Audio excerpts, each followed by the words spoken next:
Lord passionately. I felt a connection with her immediately, especially since we had two very important things in common: a passion and love for Jesus Christ and shoes. Then Bobby Brunzel, an employee and member of Menlo Park Presbyterian Church in Menlo Park, California, sent me 3 tapes of Condoleezza talking to that church's congregation. One of the tapes specifically talked about the struggle she went through after the loss of her parents, John and Angelina Rice. In the middle of that first tape, I heard Condoleezza say, "It is a privilege to struggle." I stopped the tape. Did I just hear her say it was a privilege to struggle? I thought to myself. I rewound the tape and listened to it again. Yes, I answered myself. She said it's a privilege to struggle. I was mortified. I shook my head back and forth in disagreement. This woman is instrumental in running our country, I thought, and she's crazy. As I listened and re-listened to her story, my heart softened. Although I didn't understand why, what she was saying made sense and began slowly descending into my heart.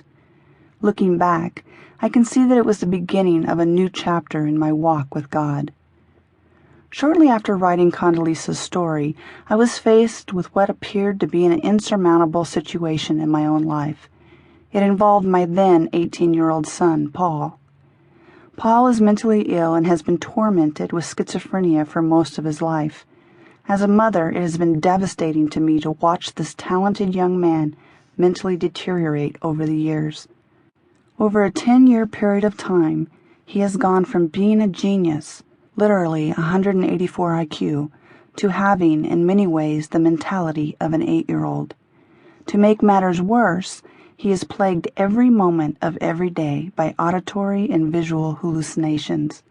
Can you imagine never having peace and quiet? Never having the ability to distinguish between reality and delusions? As a mother, I have rarely felt so helpless. While medication has at times helped Paul's hallucinations diminish, they have never disappeared entirely. As a result, Paul vacillates between suicidal and homicidal inclinations and what appears to be a meditative trance and excessive writing what the voices are telling him in a screenplay format. Unfortunately, these voices mislead him to say and do inappropriate things that jeopardize his safety and the safety of others. Shortly after his 18th birthday, Paul had a psychotic break and lost all concept of what little reality he was clinging to. One day he just woke up, dressed himself in a t-shirt, shorts, and flip-flops, and left our home in Colorado without saying a word to anyone. I was devastated, to say the least, aware of his fragile state of mind and fearing the worst. I turned my anger and agony on God. Not only did I bathe in fear and sorrow, I swam laps in it, assuring that I remained drenched in pain 24 hours a day.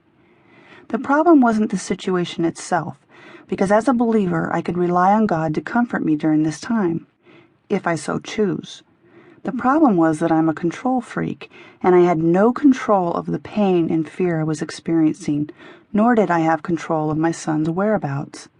Suddenly, the rubber hit the road in my spiritual walk with God.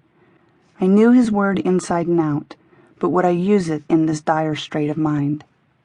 Raised in a dysfunctional home where sex abuse and physical abuse were the norm, I learned to believe the lie that if I could control the circumstances around me, I could protect myself from all aspects of suffering.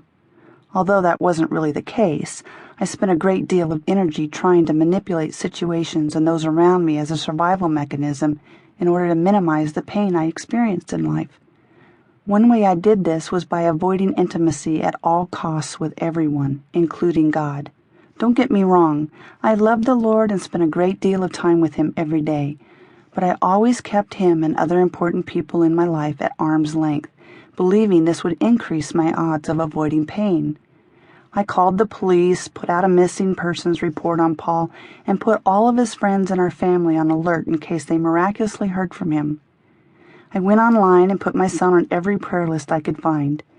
Then I had to wait in agonizing and relentless pain every day, one after the other. For hours and hours each day I would wonder, is Paul dead or alive? Will he be able to grasp enough reality to remember who he is, where he's from, how to get home?